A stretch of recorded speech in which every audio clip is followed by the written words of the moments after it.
Fala pessoal, tudo bem? Professor Rafael aqui mais uma vez, hoje para a disciplina de pneumática e hidráulica do curso técnico em mecânica do IFSP Campus Itapetininga, né?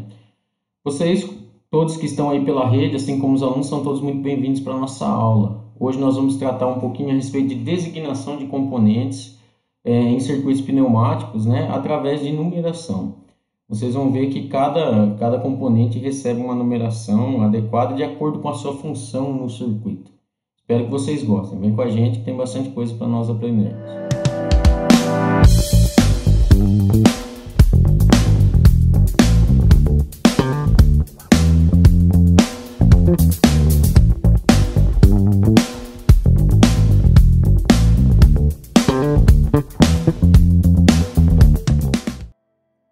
Bom, vamos lá então. Primeira coisa, né, para que a gente compreenda essa aula que é extremamente importante e que vai falar de coisas que a gente vai seguir aí para começar a montar os nossos circuitos, é extremamente importante que a gente entenda como que funciona, como que a gente constrói um circuito pneumático, né? Então eu trouxe aqui um circuito qualquer aqui para nós, né? Uma construção de circuito qualquer com alguns componentes que nós já vimos lá. Então, por exemplo, um cilindro, né? Um pistãozinho, né? Como a gente costuma chamar aí. Aqui no caso, uma válvula 5 duas vias, duplamente pilotada. Válvulas 3 duas vias acionada por botão e retorno por mola. Essa aqui acionada por botão com trava e retorno por mola. E essa acionada por rolete. Além de uma válvula OU, que a gente também já viu lá na nossa teoria, e válvulas reguladoras de fluxo aqui unidirecionais. Então notem que eu descrevi cada um dos componentes, mas não falei da função que eles estão exercendo dentro do circuito. Eu estou descrevendo cada um deles. Lembra que quando a gente viu na nossa aula de descrição de componentes, eu expliquei para vocês com o seguinte exemplo. Ó, se eu tiver que descrever alguém, eu conto as suas características, não é isso? Então aqui ó, um cilindro de duplação, ali uma válvula de 3 vias, duas posições, acionada por botão, retorno por mola, normalmente fechada, escape com abafador, enfim. Eu estou descrevendo aquele componente. Porém, em nenhum momento toda essa descrição significa qual a função, né, que ele está exercendo dentro do nosso circuito. Então hoje, como é que eu vou explicar para vocês? Vou mostrar que cada um desses nossos componentes, quando estão agregados dentro de um circuito, eles exercem uma função. Então, eu falo para vocês lá, quando é para descrever, alguém chega na escola procurando pelo coordenador, pelo professor Rafael. Então, ele chegou dando uma descrição mínima para vocês lá, me procurando pelo nome, pela função ali, né? Pelo cargo, no caso que eu exerço, né? Que é algo que eu tenho.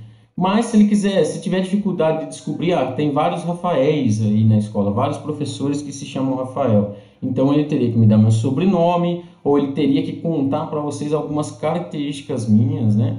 Para que vocês conseguissem indicar, ó, você está procurando o professor Rafael, que é lá da mecânica, tá certo? Do técnico mecânico. Então, através das descrições, chegaria na pessoa. No entanto, enquanto eu estou aqui dando aula para vocês, ou mesmo sendo coordenador do curso técnico, eu estou exercendo essa função. Não significa dizer que eu sempre serei. Vamos pensar em termos da coordenação. Hoje, atualmente, sou o coordenador do curso, mas em breve não serei mais. Outra pessoa será o coordenador. Então, naquele momento, dentro daquele circuito imaginário, nesse momento, a função coordenador é exercida pelo Rafael, que tem as suas características próprias, a sua descrição. Mas lá na frente pode ser que outra pessoa venha a ser designada para essa função. Então é nessa linha de raciocínio que nós vamos trabalhar para entender como é que funciona a designação de componentes. Tá certo? Então, primeira coisa, a gente precisa entender como um circuito pneumático ele é montado. O nosso circuito pneumático, a gente sempre começa a montar o circuito de cima para baixo, né? E a gente vai ter sempre regiões, né? As faixas. Faixa de cima, superior, a principal, superior, vai ser os elementos de trabalho, né? Então, aqui no caso, nosso elemento de trabalho nesse circuito é um cilindro de duplação, né? E vale lembrar lá da teoria, o que é um elemento de trabalho? Aquele que converte a energia pneumática em trabalho, em execução de movimento, que é exatamente o que acontece aqui. Eu chego com ar comprimido de um lado ou de outro e eu provoco, né, através da pressão, do ar comprimido, eu provoco movimentação para frente ou para trás desse pistão, certo? Aí a gente teria uma segunda região, que são dos elementos de comando, né? E lembrando da teoria, o que é um elemento de comando? Que neste caso aqui está sendo exercida por uma válvula de 5 vias, 2 posições, né? Acionada por piloto positivo e retorno também por piloto positivo, né? Então, o que acontece? Um elemento de comando é aquele que é responsável por, de acordo com a posição dessa válvula, é que o nosso elemento de trabalho reage.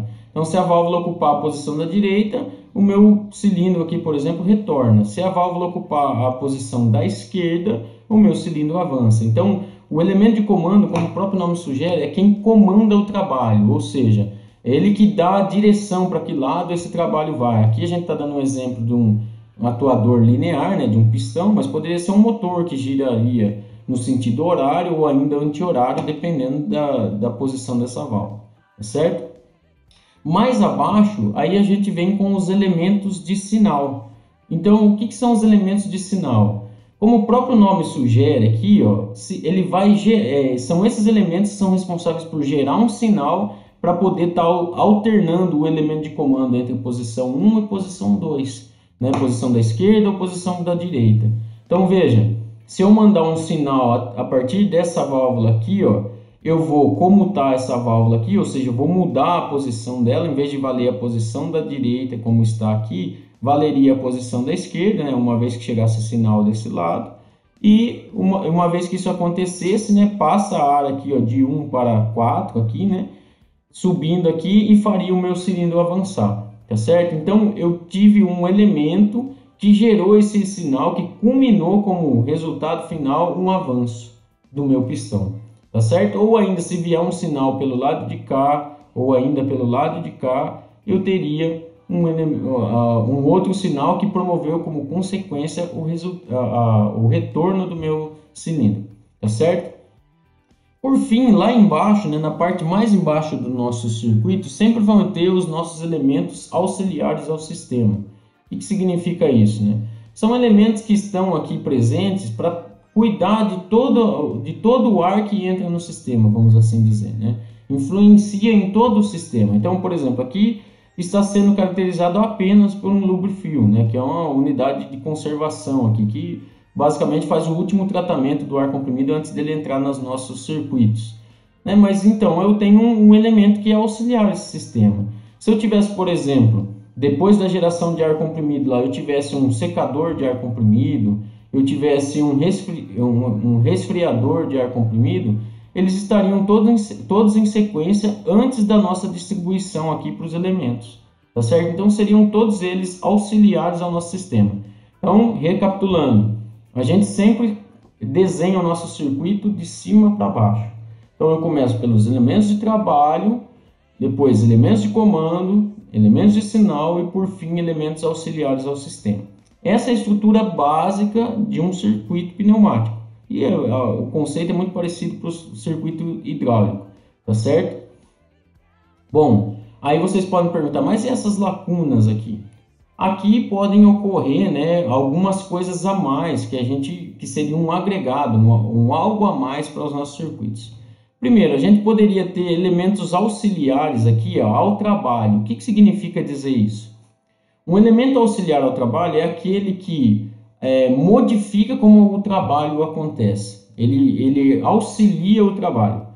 Aqui nós temos como exemplo de elementos auxiliares ao trabalho as válvulas reguladoras de fluxo unidirecionais, neste caso. Então, o que acontece? Essas válvulas não são, a gente viu na teoria lá, elas não são responsáveis por controlar a velocidade através do controle da vazão que entra no nosso atuador. Então veja, o nosso trabalho ele acontece de modo acelerado, mas sem controle nenhum.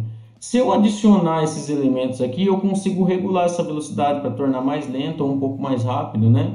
Limitado ao máximo do que esse fluxo está me permitindo aqui.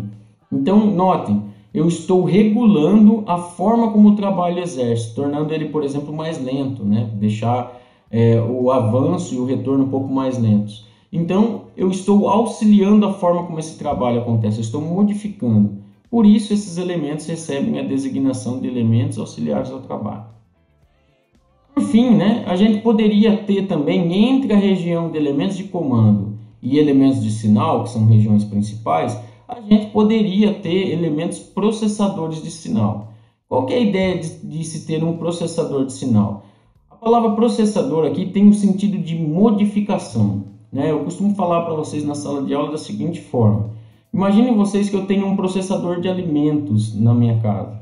Eu pego um alimento, coloco lá dentro dele, vou bater aquele alimento, processar esse alimento e no final das contas eu saio com um alimento diferente do que entrou, né? De um modo diferente da forma como ele entrou. Então, a mesma coisa, se eu estiver pensando lá, até mesmo quando em termos dos computadores, né? Eu recebo sinais, né? Os zeros e uns da programação da vida lá, a nossa unidade lá de processamento do computador, ela trabalha esses sinais e dá uma resposta, e dá um terceiro sinal como resposta. Então, processar o sinal aqui significa dizer tratar ele, analisar ele e promover uma resposta a partir desse processamento. Aqui em pneumática, né, a gente está trabalhando de uma forma bem simplista, né, é a base da ideia de automação e de processamento de sinal. Veja, como que funciona, por exemplo, a válvula U, né, que é o que nós estamos dando de exemplo aqui de elemento processador de sinal. Então, se eu pegar aqui, por exemplo, em algum momento eu acionar esse rolete aqui, vai chegar um sinal do lado de cá, essa bolinha estaria, a bolinha interna ali da nossa válvula U estaria do lado de cá, seria empurrada para lá, e aí só resta o nosso sinal aqui, ó, subir e vir para cá fazer um trabalho. Por que é tão importante essa válvula? Se fosse simplesmente um T aqui, ó, o nosso ar comprimido poderia chegar no T e ir tanto para cima, quanto vir aqui para baixo e acabar escapando aqui, ó, pelo abafador, tá certo? E aí eu falei já isso para vocês, o ar comprimido, né, a gente brinca que ele é um bicho sem vergonha, né, preguiçoso. Então o que acontece? Ele vai sempre procurar o caminho mais fácil. Então, em vez de subir aqui e vir fazer força e empurrar uma válvula aqui, ele vai procurar o caminho fácil aqui e vai vir aqui para baixo. Então, eu necessito de uma válvula como essa para eu ter caminhos alternativos, né, de acionamento. Então, neste caso, eu posso receber um acionamento vindo daqui, né, e ele está sendo direcionado aqui para cima, de tal forma a não escapar aqui embaixo. Então, esse é o processamento que está sendo feito por essa válvula. Ela está não permitindo o escape e fazendo com que o meu sinal chegue na onde é devido, que é no elemento de comando. A mesma coisa seria pelo lado de cá, né? Se eu recebesse um sinal do lado de cá, o sinal empurraria primeiro essa bolinha para o lado de lá, interromperia a passagem para o escape aqui, ó, e o sinal seria forçado a subir e vir aqui como está na minha válvula. Então notem que esse elemento processador de sinal teve a função basicamente aqui de não permitir um escape, né, de ser um T simples, né, e promover o que eu quero, que é tanto o sinal chegando desse lado ou do lado de cá, me promover a comutação da válvula. Então, recapitulando mais uma vez para entender um circuito que é extremamente importante. Eu tenho elementos de trabalho, de comando, de sinal e os auxiliares do sistema. Essa é a estrutura básica de um circuito. Eventualmente eu posso ter um elemento auxiliar ao trabalho, que vai modificar como esse trabalho acontece. E eventualmente eu também tenho um processador de sinal que vai modificar, vai tratar como esse sinal chega no nosso elemento de comando.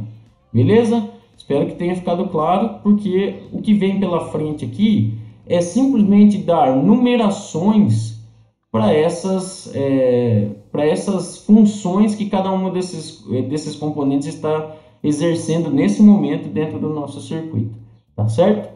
Vamos lá. Então, a designação de elementos, ela vai ocorrer da seguinte forma, pessoal. Veja lá. Então, ó, eles vão ser identificados por números ou mesmo letras, né? Os componentes. Mas a designação que a gente vai trabalhar aqui vai ser através dos números, né? Então, a gente vai identificar os elementos através da sua função, né? E a numeração vai existir uma lógica em função da função que o elemento exerce dentro do nosso circuito.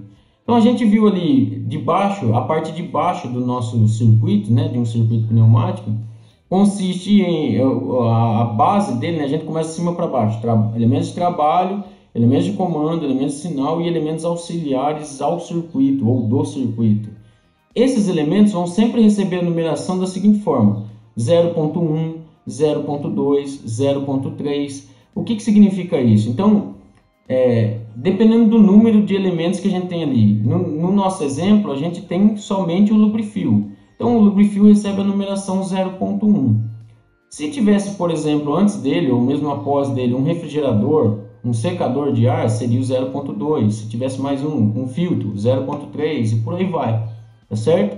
Então, são elementos que recebem essa numeração por serem auxiliares ao circuito. Ou seja, começa com 0 e o ponto, e o que vem depois do ponto é uma sequência, né, lógica aí, crescente em função da quantidade, né, da ordem que eles ocupam na linha de pressão, tá certo?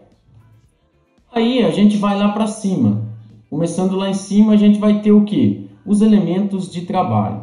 Os elementos de trabalho, como a gente viu no slide anterior, eles são os elementos responsáveis por transformar energia pneumática, ar comprimido, em trabalho. Então, são os atuadores lineares, atuadores rotativos, né, os motores pneumáticos.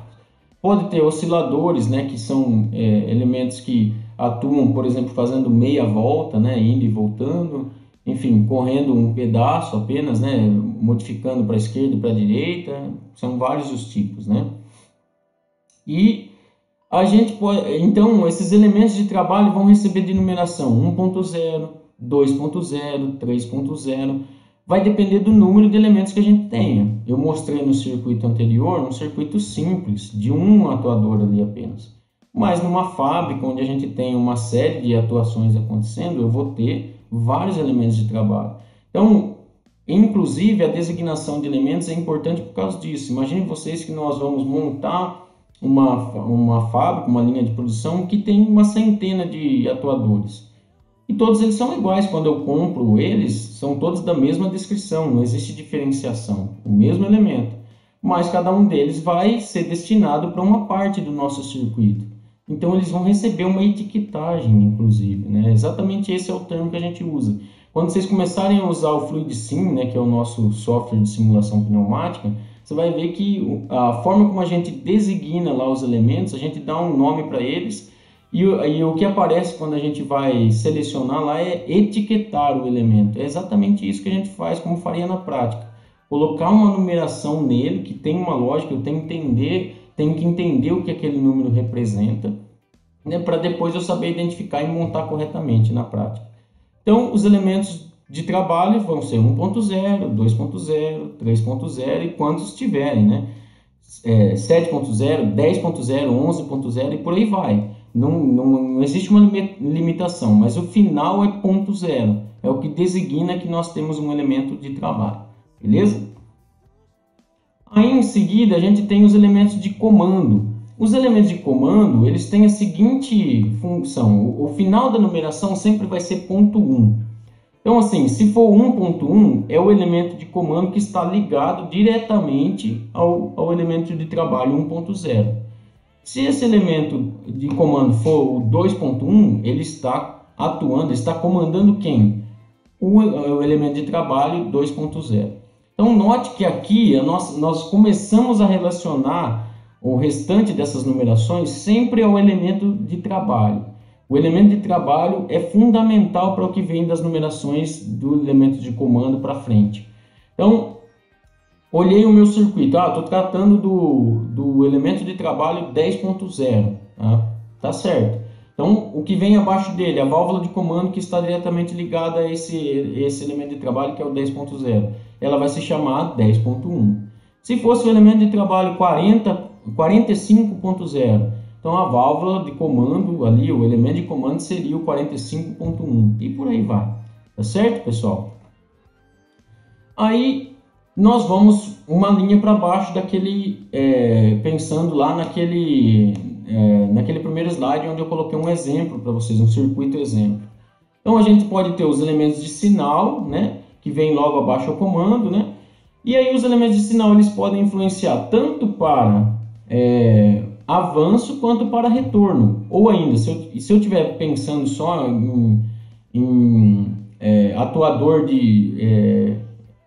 linear, né? Então ele avança ou retorna. Mas se eu estiver pensando num atuador circular, né? No motor, ele vai ter rotação à direita, que é sentido horário, ou rotação à esquerda, né? Que é sentido anti-horário. Então, o que acontece? Novamente, né? O número do elemento de sinal está relacionado com o nosso atuador. Então, por exemplo, se eu tiver um elemento de sinal que quando ele for acionado, como consequência, o meu cilindro avance, ele vai ter final par, né? E aí vocês podem ver que a gente pode ter mais do que um final par. Por quê? Porque eu posso ter mais de um elemento de sinal que provoque avanço. Exemplo, eu tenho uma válvula aqui que eu aperto, o meu cilindro avança. Ou ainda uma válvula lá atrás, lá no painel de controle, que eu aperto e também provoca avanço. Então, é como se fosse um interruptor paralelo em casa, onde a gente tem teclas em lugares diferentes para acender a mesma lâmpada. Então, se ambos os botões, ambas as válvulas, quando acionadas, provocam avanço de um mesmo atuador, elas vão ter final par subsequentes. E esse final par tem que começar diferente de zero, né, gente? Por quê? Porque o final zero é o quê? É elemento de trabalho. Então, por exemplo, se eu tiver um elemento de trabalho que se chama 1.0 e eu apertei uma válvula que fez esse elemento de trabalho avançar, então essa válvula recebe a numeração 1.2. Se eu tiver uma outra que também provoca avanço desse mesmo elemento de trabalho, é a 1.4. Se eu tiver mais uma, 1.6, mais outra, 1.8 e por aí vai. A numeração é ilimitada, quanto precisar pode utilizar, tá? Agora, se eu tivesse outros atuadores, né? Então, por exemplo, se o atuador, em vez de ser o 1.0, que quando eu acionasse essa válvula aqui provoque avanço, ele fosse o elemento 2.0. Aí essa válvula seria 2.2. Se tivesse uma outra que faça o mesmo atuador avançar, o 2.0, seria 2.4 e assim sucessivamente. Tá certo? Seguindo exatamente a mesma lógica de raciocínio, só que agora para retorno ou ainda para rotação anti-horária, né, à esquerda, eu teria numerações ímpares, né? Então, uma válvula que quando acionada provoca o retorno do atuador 1.0 seria uma válvula 1.3.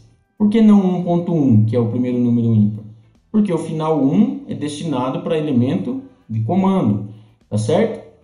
Então eu tenho elementos aqui de sinais para retorno ou para rotações à esquerda. 1.3, 1.5, 2.3, 2.5. A lógica é a mesma. O primeiro número significa que é no atuador 2.0 que ele faz acontecer o movimento. E ponto final 3, final 5, final 7, final 9 significa que provoca retorno, tá certo? Muito bem, aí a gente pode ter, né, eventualmente, como eu disse para vocês, os elementos processadores de sinal, né? E quando houver elementos processadores de sinal, eles também vão estar processando aquele sinal, né? Que nem eu disse da válvula OA, ela que condiciona que o meu sinal suba, né? Não vá para o escape. Ela vai estar, então, provocando isso ou no sinal que vai promover avanço ou retorno do meu cilindro, não é isso? Então, ela vai receber sempre a numeração par para o caso de ser avanço ou rotação à direita e ímpar quando for o contrário, quando for retorno ou rotação à esquerda. A única diferença em relação ao elemento de sinal é que ela tem que receber a numeração subsequente ao elemento de sinal. Então, para a gente exemplificar, imaginem vocês que eu tenho uma válvula acionada por botão, que é uma válvula de sinal e ela provoca avanço. Em seguida dela eu tenho uma outra válvula que também provoca avanço, uma válvula de sinal. Ela vai receber então, por exemplo, 1.2, 1.4. E aí depois eu venho com uma válvula OU, que é uma válvula processadora de sinal. Aí ela seria a 1.6, né? Já que eu tenho 1.2 e 1.4 já antes dela, que são os de sinais. Depois que eu acabei as válvulas de sinal, aí eu começo a numerar as nossas válvulas processadoras de sinal. Então, qual que é a ideia disso, né?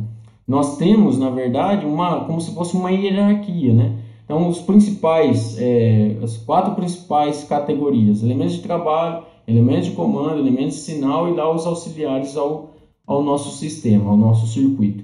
Eventualmente, entre elementos de sinal e comando, eu tenho os processadores de sinal. E, eventualmente, eu tenho os auxiliares ao trabalho.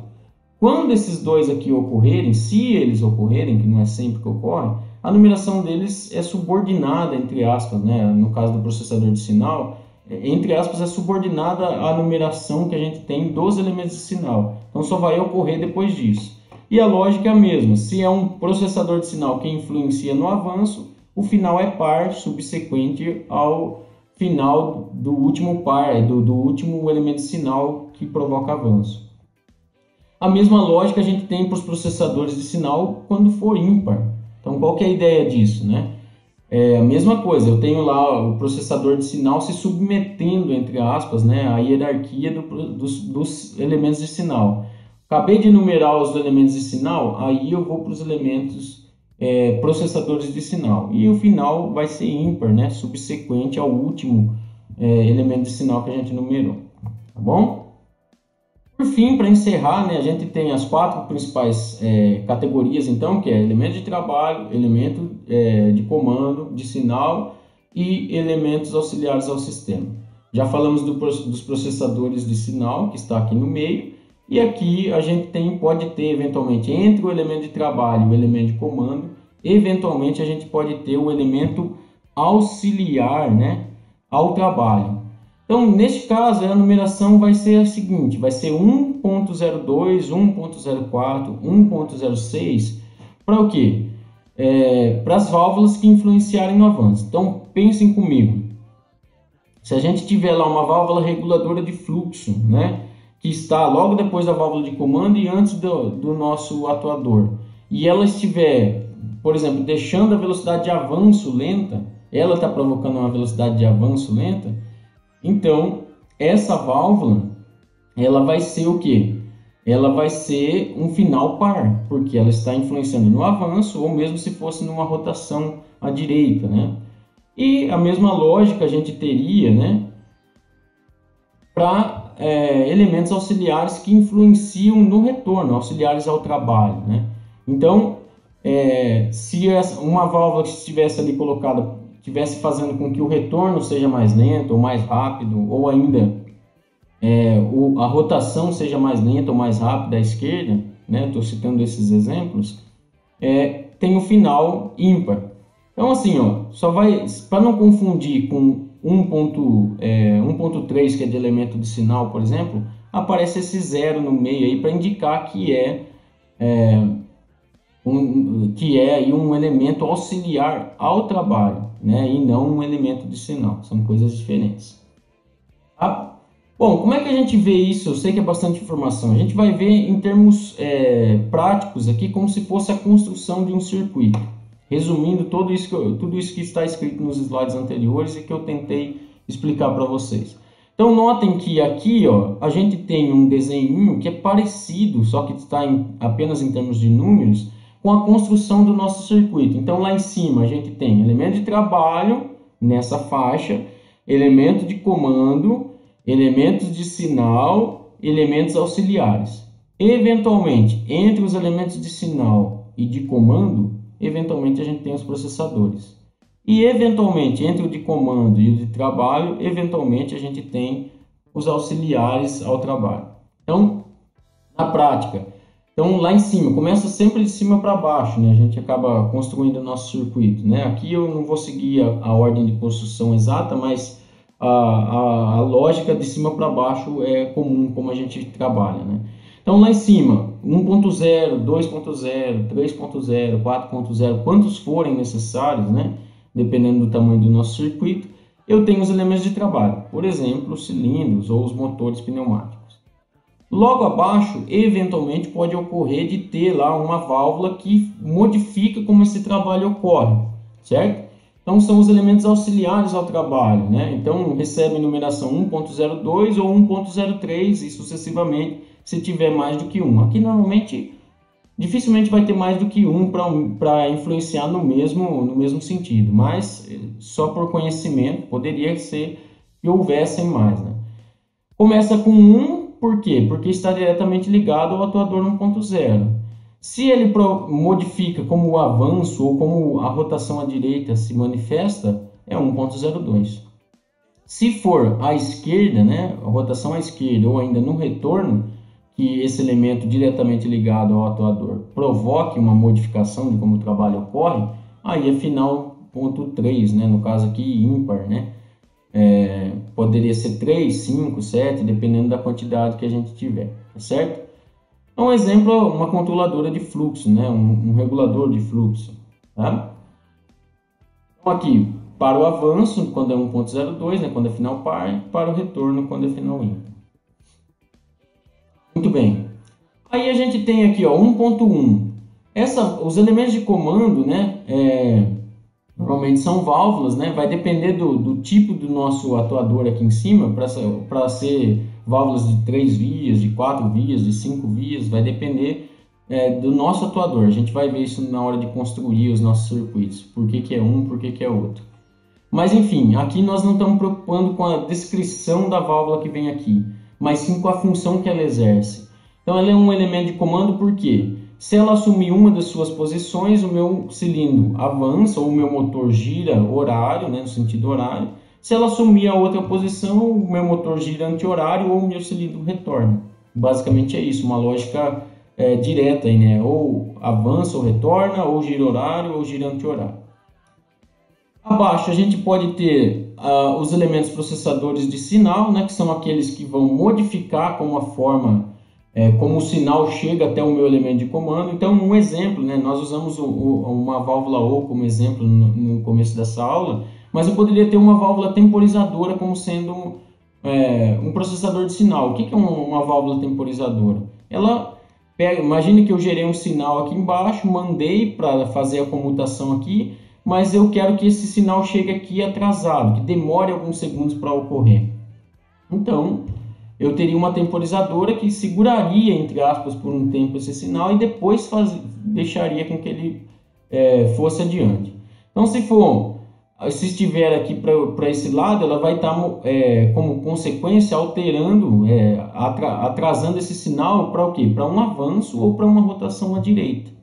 Se tiver para o lado de cá, vai ser ímpar, né? Por quê? Porque estaria, né, chegando o ar do lado de cá e provocaria ou um retorno de um cilindro ou uma rotação anti-horário. E prosseguindo, né, os elementos de sinal, né, se for final par, é porque está modificando, né, ou influenciando no avanço desse mesmo atuador.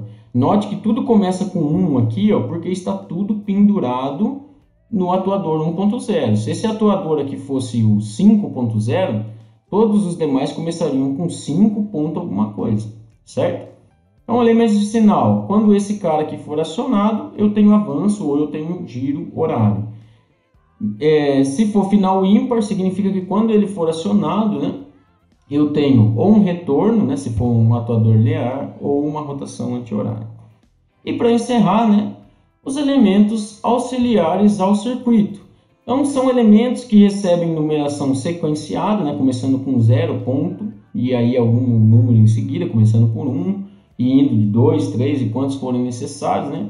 Mas são auxiliares ao circuito, tem a ideia de quê? De que eles tratam o ar que vai ser usado por todo o circuito, ou seja, influenciam no circuito como um todo, né? Por isso que tem essa numeração começando com 0.1, né? Porque eles independem aqui, no caso, do nosso atuador.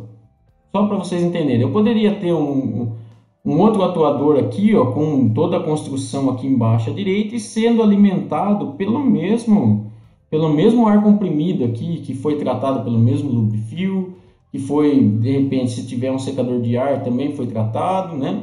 Então, note que os auxiliares do circuito influenciam no circuito como um todo, independente do número de componentes e de atuadores que a gente venha a ter aqui, tá certo? Na nossa construção. Beleza, pessoal? Espero que vocês tenham gostado. Essas são as referências que a gente tem utilizado para a construção das nossas aulas, né? E eu espero ver vocês em breve. Um grande abraço e até mais.